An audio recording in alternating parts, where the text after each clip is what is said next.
Pernahkah takdir membawamu pada sebuah persimpangan yang tak terduga?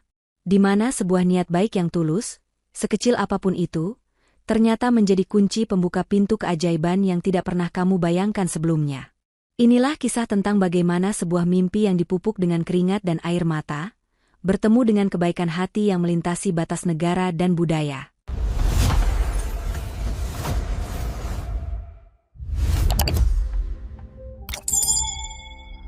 Selamat datang kembali di Ken Arok Productions, tempat di mana setiap kisah memiliki makna. Sebelum kita melangkah lebih jauh ke dalam perjalanan hidup sang tokoh utama, kami mengajak Anda untuk menjadi bagian dari keluarga besar kami dengan menekan tombol subscribe dan nyalakan loncengnya. Dengan begitu, Anda tidak akan ketinggalan jejak-jejak takdir yang akan kita ikuti bersama. Jangan lupa juga untuk meninggalkan jejak jempol kalian dengan menekan tombol like jika alur ceritanya mulai menyentuh hati. Kami juga ingin menyapa sahabat Ken Arok Productions dimanapun kalian berada. Coba tulis di kolom komentar, kalian sedang menikmati cerita ini dari kota mana? Biar kita bisa saling sapa dan terasa lebih dekat. Dan yang paling istimewa, kami percaya bahwa setiap doa yang tulus memiliki kekuatannya sendiri. Jadikanlah kolom komentar ini sebagai ruang kebaikan kita bersama. Tuliskan harapan dan doa terbaik kalian di sana. Siapa tahu, doa yang tulus itu dibaca oleh ribuan pasang mata lainnya dan turut diaminkan. Insya Allah, dengan kehendak Tuhan, penguasa alam semesta, semesta akan berkonspirasi untuk mewujudkan impian-impian kita semua. Baiklah, mari kita mulai perjalanan ini. Kisah seorang pemuda bernama Rian. Di sebuah desa kecil yang asri, di mana hamparan sawah hijau membentang seperti permadani alam dan kokok ayam jantan menjadi penanda dimulainya hari, hiduplah seorang pemuda sederhana bernama Rian. Bagi dunia, Rian mungkin hanyalah satu dari ribuan pemuda desa dengan kehidupan yang tampak biasa saja.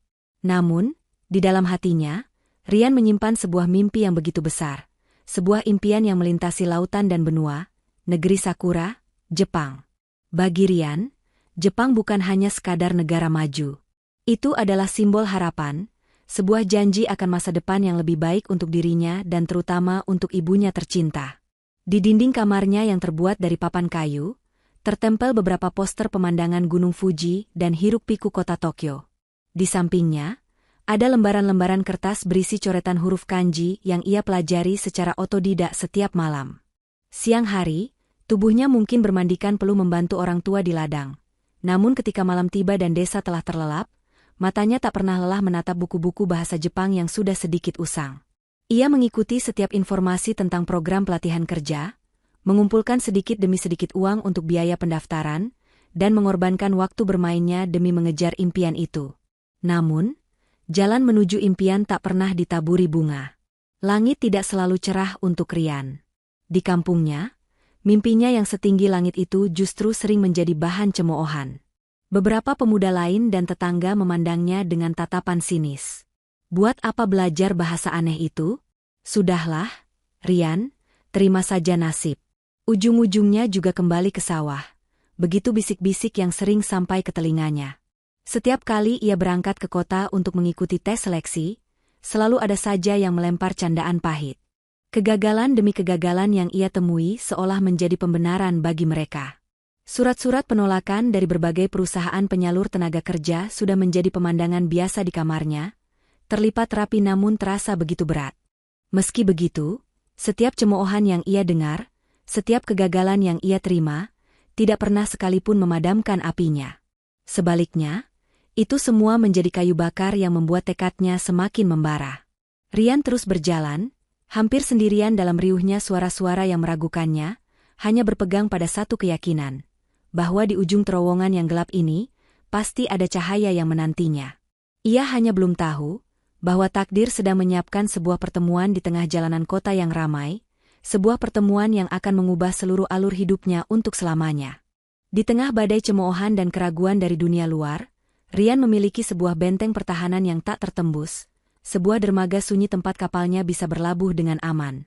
Benteng itu adalah sosok ibunya, seorang wanita luar biasa bernama Bu Rina. Bu Rina adalah seorang wanita sederhana yang garis-garis di wajahnya telah diukir oleh waktu dan kerja keras. Senyumnya mungkin sering terlihat lelah, Namun sorot matanya selalu memancarkan kehangatan dan keyakinan yang tak terbatas untuk putra satu-satunya. Ia adalah satu-satunya orang di dunia yang percaya pada mimpi Rian, bahkan ketika Rian sendiri nyaris kehilangan kepercayaan itu. Seringkali, Rian pulang dari kota dengan langkah gontai dan wajah tertunduk lesu. Aroma kegagalan seolah menempel lekat di bajunya yang basah oleh keringat. Ia tak perlu berkata apa-apa. Sebagai seorang ibu, Bu Rina bisa membaca semua cerita kepedihan itu hanya dari sorot mata anaknya. Wanita bijaksana itu tidak pernah menghujaninya dengan rentetan pertanyaan yang menyudutkan atau nasihat yang menggurui. Ia hanya akan menyuguhkan segelas teh hangat manis dan singkong rebus, lalu duduk di sampingnya dalam keheningan yang menenangkan. Keheningan yang seolah berkata, "Tidak apa-apa, nak, semua akan baik-baik saja." Setelah keheningan itu berhasil meredakan badai di dalam dada Rian, barulah suaranya yang lembut dan teduh itu terdengar. "Kalau lelah, istirahat dulu, nak," ucapnya sambil mengusap lembut punggung Rian. Mimpi besar itu memang butuh tenaga yang besar juga. Jangan pernah sekalipun pedulikan omongan orang. Mereka tidak melihat apa yang ibu lihat. Mereka tidak tahu sekeras apa kamu sudah berjuang. Kata-kata sederhana itu, yang diucapkan dengan ketulusan tanpa batas, memiliki kekuatan laksana sihir. Beban seberat gunung yang menekan pundak Rian seolah terangkat. Rasa lelah yang menggigit hingga ke tulang sumsumnya seakan menguap, digantikan oleh gelombang semangat yang baru. Dukungan ibunya adalah bahan bakar terbaik bagi jiwa Rian. Itu adalah satu-satunya alasan mengapa ia tidak pernah benar-benar hancur dan menyerah. Di saat seluruh dunia memberinya alasan untuk berhenti, ibunya memberinya satu alasan terkuat untuk terus maju. Cinta dan kepercayaan sang ibu menjadi kompas yang selalu menunjuk ke arah impiannya, tak peduli seberapa sering ia tersesat atau terjatuh. Dengan restu yang tak pernah putus dari wanita mulia itu, Rian tahu ia harus mengambil langkah yang lebih berani, sebuah pertaruhan yang lebih besar, bahkan jika itu berarti ia harus meninggalkan satu-satunya tempat yang ia sebut sebagai rumah. Menyadari bahwa kesempatan tak akan datang mengetuk pintu rumahnya di desa, Rian akhirnya membuat sebuah keputusan besar. Sebuah keputusan yang terasa berat, namun harus ia ambil. Dengan bekal seadanya, beberapa lembar pakaian di dalam tas usang, dan doa restu sang ibu yang menjadi jimat terkuatnya, Rian membulatkan tekad untuk merantau ke kota. Ia meninggalkan pemandangan sawah yang menenangkan dan udara pagi yang sejuk, untuk ditukar dengan deru mesin kendaraan, hutan beton yang menjulang tinggi, dan persaingan hidup yang jauh lebih keras. Impiannya untuk ke Jepang memang belum padam. Namun perut tetap harus diisi dan hidup harus terus berjalan. Rian tidak memilih-milih pekerjaan. Ia singkirkan sementara buku-buku bahasa Jepangnya, dan menggantinya dengan alat-alat pertukangan. Ia bergabung dengan para pekerja bangunan, menjadi seorang kuli di sebuah proyek besar di tengah kota. Matahari yang menyengat kini menjadi sahabatnya, debu dan semen menjadi pakaian sehari-harinya. Tangannya yang dulu terbiasa memegang pena untuk menulis huruf kanji, kini menjadi kasar dan kapalan karena mengangkat batu bata dan mengaduk semen. Bagi sebagian orang, pekerjaan ini mungkin adalah sebuah penurunan, sebuah langkah mundur dari mimpinya yang setinggi langit. Namun tidak bagi Rian. Ia melihatnya sebagai sebuah medan pertempuran baru, sebuah cara untuk menempa mental dan fisiknya. Setiap tetes keringat yang jatuh adalah bukti perjuangannya. Setiap rasa lelah di penghujung hari ia terima dengan lapang dada. Tidak pernah sekalipun keluhan keluar dari bibirnya. Ia bekerja dengan jujur, rajin, dan penuh semangat, membuat mandor dan rekan-rekan kerjanya menaruh hormat padanya. Di sela-sela waktu istirahat yang singkat, di saat pekerja lain terlelap melepas lelah, Rian terkadang masih menyempatkan diri membuka buku catatannya, sekadar untuk menghafal beberapa kosakata baru atau mengulang kembali tata bahasa yang mulai ia lupakan. Api di dalam hatinya sama sekali tidak padam. Hanya saja kini ia menyimpannya dengan lebih rapat, menanti saat yang tepat untuk kembali menyalakannya lebih besar lagi. Kehidupan kota yang keras tidak membuatnya melupakan tujuannya, justru semakin mengingatkannya tentang apa yang ia perjuangkan. Ia tahu, ini semua adalah bagian dari proses, sebuah anak tangga yang harus ia pijak sebelum mencapai puncak yang ia dambakan. Waktu terus berputar tanpa komando, membawa langkah pada bulan yang suci, bulan Ramadan. Bagi Rian, Ramadan di perantauan adalah sebuah ujian ganda. Ujian iman dan ujian ketahanan fisik. Di saat umat muslim lainnya mungkin bisa bekerja di ruangan yang sejuk atau beristirahat lebih banyak, Rian harus tetap berjuang di bawah sengatan matahari yang membakar kulit. Menahan dahaga saat tenggorokan kering kerontang, menahan lapar saat perut melilit meminta diisi, sembari terus mengangkat beban berat. Setiap adukan semen dan setiap batu bata yang ia angkat terasa berkali-kali lipat lebih berat dari biasanya. Namun, Rian menjalani semuanya dengan keikhlasan yang luar biasa. Baginya, setiap tetes keringat yang jatuh di bulan suci ini adalah bentuk ibadah, sebuah perjuangan di jalan Tuhan demi membahagiakan keluarganya. Ia berbuka hanya dengan takjil sederhana yang ia beli di pinggir jalan, sepotong gorengan dan segelas es teh manis sudah cukup untuk mengembalikan energinya yang terkuras seharian. Hingga tibalah hari yang dinanti-nanti oleh para pekerja sepertinya, hari gajian. Tangan Rian yang kasar menerima beberapa lembar uang yang mungkin tampak tak seberapa bagi orang lain, namun terasa begitu berharga baginya. Itu adalah hasil dari puluhan hari bekerja keras, menahan panas dan lelah. Namun, di benak Rian, yang terbayang bukanlah makanan lezat untuk berbuka atau baju baru untuk dirinya sendiri di hari lebaran nanti. Tidak. Pikirannya langsung terbang jauh, melintasi berkilo-kilometer jarak, menuju sosok wanita tercinta di kampung halamannya. Wajah teduh ibunya. Maka dengan langkah mantap setelah jam kerja usai, Rian pergi ke sebuah pasar sederhana di sudut kota. Di antara keramaian orang-orang yang berbelanja, Rian dengan teliti memilih sehelai gamis berwarna kalem untuk ibunya dan sebuah kemeja koko untuk ayahnya. Ia membayangkan senyum bahagia yang akan merekah di wajah mereka saat menerima hadiah kecil ini. Hampir seluruh upah yang ia terima ia belanjakan untuk kebahagiaan di kampung halaman, menyisakan hanya sedikit untuk kebutuhannya sendiri hingga gajian berikutnya. Dengan hati yang lapang dan penuh sukacita, ia membungkus hadiah itu dan mengirimkannya melalui jasa pengiriman paket. Sedikitpun Rian tidak menyadari bahwa langit, yang menyaksikan ketulusan hatinya ini, sedang mempersiapkan sebuah hadiah lebaran yang jauh lebih besar, sebuah pertemuan tak terduga yang akan segera tiba di hadapannya. Senja mulai menurunkan tirainya di atas kota metropolitan yang tak pernah tidur. Gema adzan maghrib yang merdu baru saja berkumandang, menjadi penanda bagi Rian dan jutaan umat muslim lainnya untuk melepaskan dahaga dan lapar setelah seharian berpuasa. Di sebuah bangku semen di trotoar yang ramai, Rian duduk dengan takjil yang sangat sederhana di hadapannya. Hanya semangkuk kolak pisang dan 2 potong gorengan yang ia beli dari warung terdekat. Ia mensyukuri nikmat kecil itu, sembari memandangi lalu lalang kendaraan yang seolah tak ada habisnya.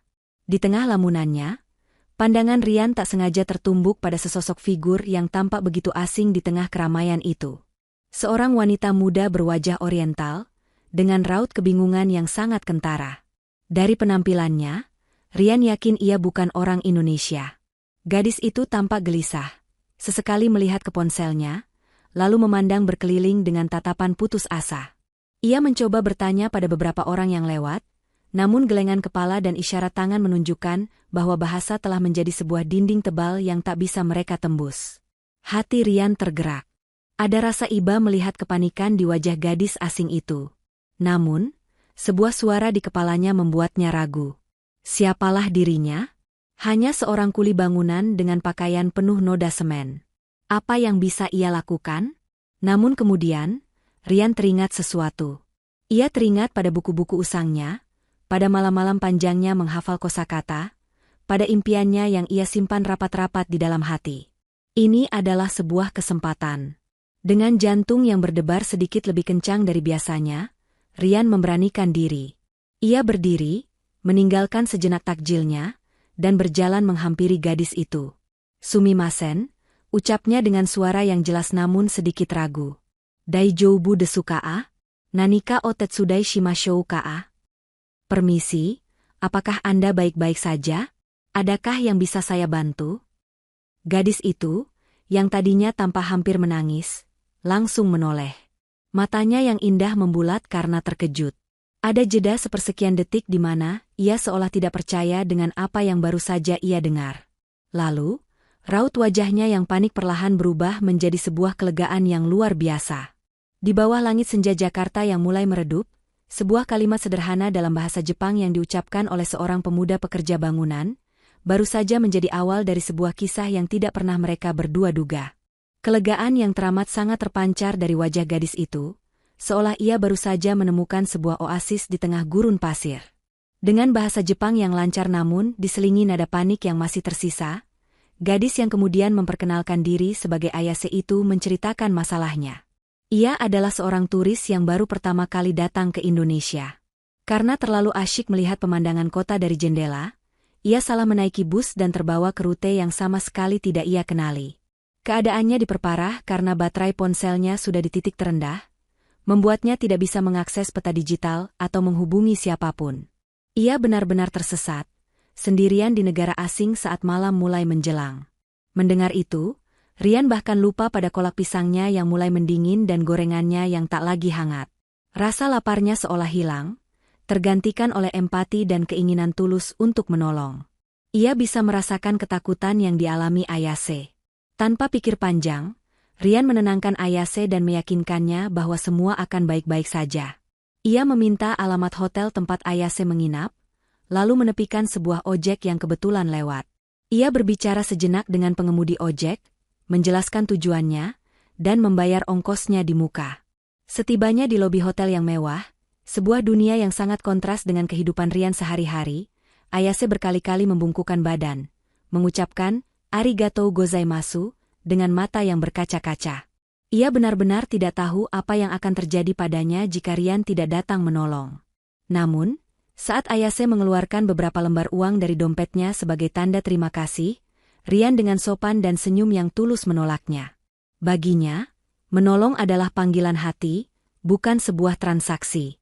Kebaikan tidak untuk diperjualbelikan. Melihat ketulusan itu, Ayase semakin terkesan. Sebagai gantinya, Rian menyobek secari kertas kecil dari buku catatannya dan menuliskan nomor teleponnya di sana. "Simpan saja nomor saya," katanya dalam bahasa Jepang. "Jika ada masalah lagi, jangan ragu untuk menelepon." Ayase menerima kertas kecil itu seolah menerima benda berharga. Malam itu, saat Ayase kembali ke kamarnya yang nyaman, ia terus memikirkan pemuda pekerja bangunan yang baik hati itu. Sementara Rian, ia kembali ke bangku semennya, menghabiskan takjilnya yang sudah dingin dengan perasaan damai, sama sekali tidak menyadari bahwa takdir baru saja menenun benang pertama dari sebuah permadani nasib yang indah dan rumit. Keesokan harinya, denyut nadi kota terasa semakin cepat. Suasana menjelang hari raya Lebaran begitu kental terasa. Orang-orang bergegas pulang, membawa tas-tas besar berisi oleh-oleh, dengan wajah penuh rindu untuk bertemu keluarga. Rian pun merasakan euforia yang sama. Setelah menyelesaikan hari terakhirnya bekerja sebelum libur, ia kembali ke kamar kosnya yang sempit dengan hati yang lapang. Di dalam sakunya, selembar tiket bus menuju kampung halaman terasa seperti tiket emas. Sebuah janji untuk bisa bersimpuh di kaki ibunya di hari yang fitri. Saat ia sedang berkemas, memasukkan sehelai kemeja koko yang ia sisihkan dari gajinya, ponsel tuanya bergetar. Sebuah nomor tak dikenal muncul di layar. Dengan sedikit rasa penasaran, Rian mengangkatnya. "Moshi Moshi." Suara di seberang telepon itu terdengar familiar. Namun kali ini nadanya jauh lebih panik dari sebelumnya. Ternyata itu adalah Ayase. Dengan napas terengah-engah, ia menjelaskan bahwa rencananya untuk melanjutkan perjalanan liburannya ke kota lain telah berantakan total. Ia tidak tahu bahwa jutaan orang akan melakukan perjalanan serentak untuk mudik. Stasiun kereta penuh sesak, terminal bus lautan manusia, dan semua tiket ludes terjual habis hingga beberapa hari setelah Lebaran. Ia benar-benar terjebak di kota ini, sendirian, tanpa tahu harus berbuat apa. Dunia Rian seolah berhenti berputar. Jantungnya berdebar kencang, tapi bukan karena bahagia. Di satu sisi, ia bisa mendengar dengan jelas suara Ayase yang putus asa dan ketakutan. Bayangan seorang gadis asing yang telantar di tengah kota besar yang akan segera sepi saat liburan, begitu mengiris hatinya. Namun di sisi lain, bayangan ibunya yang menanti di depan pintu rumah, hidangan lebaran yang telah disiapkan, dan kehangatan kampung halaman, semua itu menariknya dengan kekuatan yang sama besarnya. Tiket bus di sakunya seolah terasa panas, membakar nuraninya. Rian terdiam 1000 bahasa. Suara hiruk-pikuk dari luar kamarnya seolah lenyap. Ini bukan lagi sekadar menolong orang tersesat. Ini adalah sebuah pilihan yang menuntut pengorbanan. Panggilan rindu kepada ibunya, ataukah panggilan kemanusiaan di hadapannya? Sebuah pilihan sulit yang akan menentukan arah takdirnya, dan ia harus memutuskannya saat itu juga. Setelah hening sejenak yang terasa seperti selamanya, Rian menarik napas dalam-dalam. Hatinya telah membuat keputusan. Ia tidak mungkin bisa menikmati ketupat lebaran dengan tenang jika ia tahu ada seseorang yang ia tinggalkan dalam kesulitan, terutama setelah orang itu meminta tolong padanya. Nurani dan didikan ibunya tidak mengizinkannya untuk menjadi egois. Tapi ia juga tidak mungkin membatalkan kepulangannya. Rindu pada sang ibu sudah tak tertahankan. Maka, sebuah ide gila, nekat, dan sama sekali di luar nalar terlintas di benaknya. "Ayah Sesan," ucap Rian kembali ke telepon, suaranya kini terdengar lebih mantap. "Saya tidak bisa menemukan tiket atau hotel untukmu. Tapi, saya sendiri akan pulang ke kampung halaman saya untuk lebaran. Tempatnya sangat sederhana, hanya desa kecil, bukan tempat wisata. Tapi di sana aman, dan ibuku pasti akan menyambutmu dengan baik. Jika kamu tidak keberatan, kamu bisa ikut pulang bersamaku." Di seberang sana, Ayase terdiam. Tawaran itu begitu tiba-tiba dan tidak terduga. Pergi ke desa terpencil bersama seorang pria yang baru ia kenal 2 hari? Logikanya berteriak tidak. Namun dalam keputusasaannya, suara Rian yang tulus dan penuh tanggung jawab terdengar, seperti satu-satunya pelampung di tengah lautan. Ia teringat bagaimana Rian menolongnya, menolak imbalan uang, dan memberinya nomor telepon. Ia memutuskan untuk bertaruh pada satu hal, kebaikan hati pemuda itu. "Baiklah, Rian-san. Saya ikut denganmu," jawabnya dengan suara bergetar. Maka dimulailah perjalanan mudik paling aneh dalam hidup Rian. Dengan motor bebeknya yang sudah sedikit tua, ia menjemput Ayase di depan lobi hotelnya yang megah. Pemandangan itu begitu kontras. Seorang turis asing dengan ransel di punggungnya, kini membonceng di belakang seorang pekerja bangunan, siap menempuh perjalanan ratusan kilometer.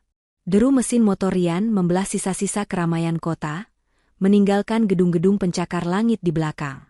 Mereka adalah 2 orang dari 2 kutub dunia yang berbeda, disatukan oleh kebaikan dan keputusasaan, kini menempuh satu jalan yang sama, menuju sebuah desa kecil di mana sebuah babak baru yang penuh kejutan telah menanti mereka.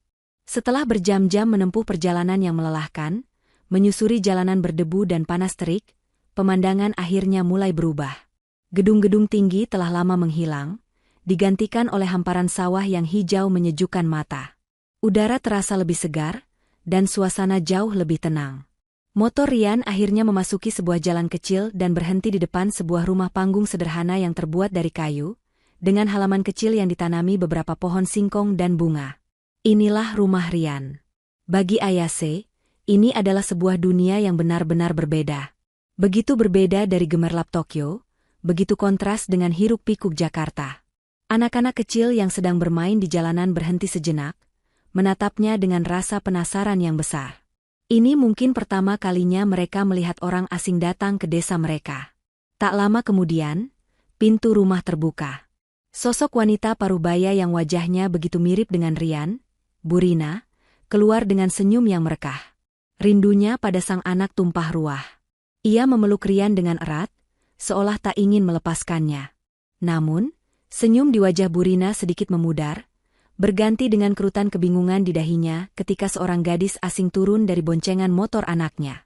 Rian, dengan sedikit gugup, segera menjelaskan semuanya. Ia menceritakan bagaimana ia bertemu Ayase, bagaimana gadis itu terjebak di kota, dan bagaimana ia tidak tega meninggalkannya sendirian saat lebaran. Burina mendengarkan dengan saksama. Awalnya ada keraguan di matanya, namun ketika ia menatap Ayase, gadis yang berdiri canggung dengan wajah lelah dan sedikit takut, hati keibuannya luluh. Ia tidak melihat seorang turis asing, ia hanya melihat seorang anak manusia yang butuh pertolongan. Dengan senyum hangat yang sama seperti yang dimiliki Rian, Burina menghampiri Ayase. Ia tidak bisa berbahasa Jepang, dan Ayase tidak bisa berbahasa Indonesia. Namun bahasa isyarat dan senyuman tulus sudah lebih dari cukup. "Ayo masuk, nak. Anggap saja rumah sendiri," ujar Burina sambil menuntun Ayase masuk ke dalam rumah. Di dalam rumah kayu yang sederhana itu, dengan sambutan hangat yang tak pernah ia bayangkan, Ayase merasa telah menemukan sebuah tempat berlindung yang sesungguhnya. Kelelahan dari perjalanannya seolah sirna, digantikan oleh rasa syukur yang mendalam. Malam takbiran tiba, dan desa kecil itu seolah hidup dalam cahaya dan suara. Gema takbir yang sahut-menyahut dari surau desa menciptakan suasana yang magis dan syahdu. Bagi Ayase, yang terbiasa dengan keheningan malam di kota-kota modern, pengalaman ini begitu menyentuh. Ia duduk di teras rumah bersama Burina, menyaksikan anak-anak berlari membawa obor, dan merasakan kedamaian yang belum pernah ia rasakan sebelumnya. Keesokan paginya, di hari Lebaran, suasana sukacita terasa di setiap sudut. Semua orang mengenakan pakaian terbaik mereka. Burina bahkan meminjamkan Ayase sehelai gamis sederhana namun bersih, membuatnya merasa menjadi bagian dari perayaan itu.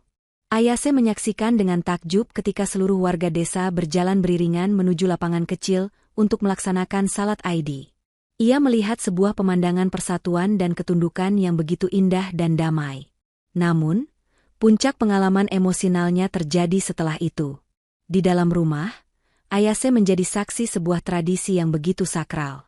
Ia melihat Rian bersimpuh di kaki ibunya, mencium tangannya dengan takzim, dan memohon maaf atas segala kesalahan. Tradisi sungkeman itu, sebuah ritual penuh hormat dan kasih sayang, membuat mata Ayase berkaca-kaca. Ia tidak mengerti setiap kata yang diucapkan, tapi ia bisa merasakan dalamnya cinta dan penyesalan yang tulus di sana.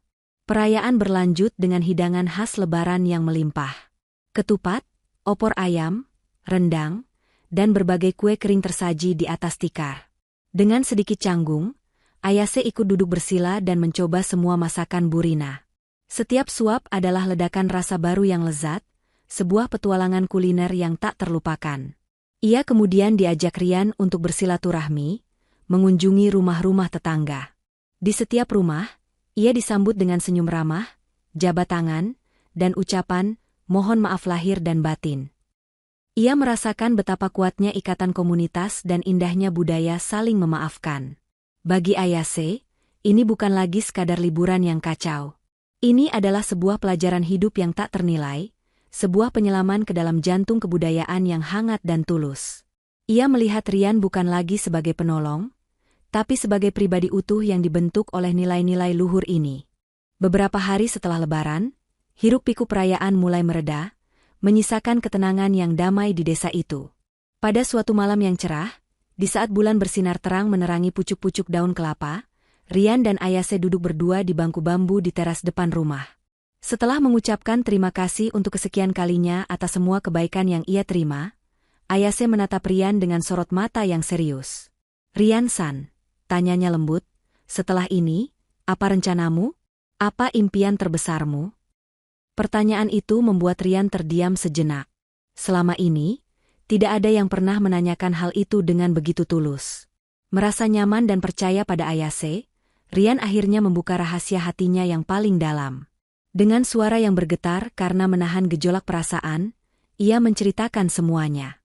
Tentang mimpinya untuk bisa bekerja di Jepang, tentang buku-buku usangnya, tentang cemoohan yang ia terima, dan tentang kegagalan yang berkali-kali ia hadapi. Ia bercerita bukan untuk dikasihani, tapi sekadar berbagi beban yang selama ini ia pikul sendirian. Ayase mendengarkan tanpa menyela sedikit pun. Wajahnya menunjukkan ekspresi terkejut yang luar biasa. Tiba-tiba semua menjadi masuk akal. Kemampuan Rian berbahasa Jepang bukanlah sebuah kebetulan, melainkan hasil dari kerja keras dan tekad yang membaja. Rasa hormatnya pada pemuda sederhana di hadapannya ini tumbuh berlipat-lipat ganda. Setelah Rian selesai bercerita, Ayase menarik napas dalam. "Rian-san," ucapnya dengan nada yang berbeda, lebih mantap. "Mungkin ini adalah takdir. Aku belum pernah menceritakan ini padamu, tapi aku berada di Indonesia bukan hanya untuk berlibur. Ayahku memiliki sebuah perusahaan manufaktur di Jepang." Rian tertegun, otaknya mencoba mencerna informasi itu. Ayase melanjutkan, "Perusahaan kami sering merekrut tenaga kerja dari luar negeri. Aku telah melihat sendiri bagaimana karaktermu. Kamu pekerja keras, jujur, dan hatimu sangat baik. Jika kamu memang serius dengan impianmu, aku bisa membantumu. Aku bisa merekomendasikanmu langsung kepada ayahku. Aku tidak bisa menjamin kamu langsung diterima. Kamu tetap harus melalui tes, tapi aku akan memastikan lamaranmu sampai di mejanya." Dunia Rian seolah berhenti berputar. Lidahnya terasa keluh. Mimpi yang ia kejar setengah mati, yang terasa begitu jauh seperti bintang di langit, kini datang menghampirinya melalui cara yang paling tidak terduga. Tawaran itu, yang datang dari gadis yang ia tolong di pinggir jalan, terasa begitu nyata sekaligus sulit dipercaya. Waktu terasa berjalan begitu cepat. Seminggu yang terasa seperti mimpi itu akhirnya harus berakhir. Tiba saatnya bagi Ayase untuk kembali melanjutkan perjalanannya, dan kemudian pulang ke Jepang. Suasana perpisahan di depan rumah kayu sederhana itu terasa begitu berat. Bu Rina, yang sudah menganggap Ayase seperti anaknya sendiri, membekalinya dengan oleh-oleh rengginang buatannya, sebuah hadiah sederhana namun penuh dengan ketulusan. Dengan bahasa isyarat dan mata yang berkaca-kaca, ia berpesan agar Ayase menjaga diri baik-baik. Rian mengantarkan Ayase ke stasiun bus terdekat di kota kabupaten. Di sela-sela deru mesin bus, mereka berdiri canggung, tak banyak kata yang terucap. "Aku serius dengan ucapanku malam itu, Rian-san," kata Ayase memecah keheningan. "Tunggu saja kabarnya. Teruslah belajar." Rian hanya bisa mengangguk. Hatinya dipenuhi rasa terima kasih yang meluap-luap. Bus pun berangkat, membawa Ayase menjauh, dan meninggalkan Rian dalam kesendirian dengan sejuta harapan dan juga keraguan. Hari-hari berikutnya terasa begitu hampa. Rian kembali ke kehidupannya di kota, kembali menjadi kuli bangunan. Namun kini, ada sesuatu yang berbeda. Ada sepercik api harapan yang menyala di hatinya. Tapi seiring minggu-minggu berlalu, api itu mulai meredup. Tidak ada kabar apapun dari Ayase. Rian mulai berpikir, mungkin Ayase hanya mencoba menghiburnya. Mungkin setelah kembali ke negaranya yang maju, ia sudah lupa pada janji yang ia buat di sebuah desa kecil. Keraguan mulai menggerogoti keyakinannya.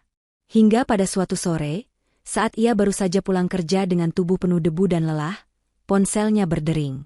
Nomor dari luar negeri. Jantung Rian berdetak kencang. Dengan tangan sedikit gemetar, ia menjawab panggilan itu. Suara seorang wanita yang berbicara dalam bahasa Jepang yang sangat formal menyapanya. Wanita itu memperkenalkan diri sebagai staf dari Departemen Personalia perusahaan milik keluarga Ayase. Wanita itu memberitahukan bahwa mereka telah menerima sebuah rekomendasi istimewa atas nama Rian, dan mereka secara resmi mengundangnya untuk mengikuti tes kemampuan dan wawancara secara online minggu depan. Rian terpaku. Kakinya terasa lemas. Ia hampir menjatuhkan ponselnya. Ini nyata. Ini benar-benar terjadi. Setelah panggilan ditutup, Rian terduduk di lantai kamarnya yang sempit, dan tanpa bisa ditahan, air mata haru mengalir di pipinya. Panggilan telepon itu bukan hanya sebuah undangan. Itu adalah bukti bahwa kebaikan tulus yang ia tanam di pinggir jalan, kini telah berbuah keajaiban. Roda takdir berputar begitu cepat. Berbekal restu dan air mata bahagia dari sang ibu, Rian berhasil melewati semua tes dan wawancara dengan gemilang. Bertahun-tahun belajar mandiri di bawah temaram lampu minyak ternyata membuahkan hasil yang luar biasa. Dan kini, hari itu pun tiba. Hari di mana ia meninggalkan tanah airnya, menaiki pesawat terbang untuk pertama kali dalam hidupnya, menuju negeri yang selama ini hanya bisa ia lihat dari poster di dinding kamarnya. Ketika Rian pertama kali menginjakan kaki di Bandara Narita, Tokyo, ia merasa seperti melangkah ke dunia lain. Semua terasa begitu teratur, bersih, dan canggih.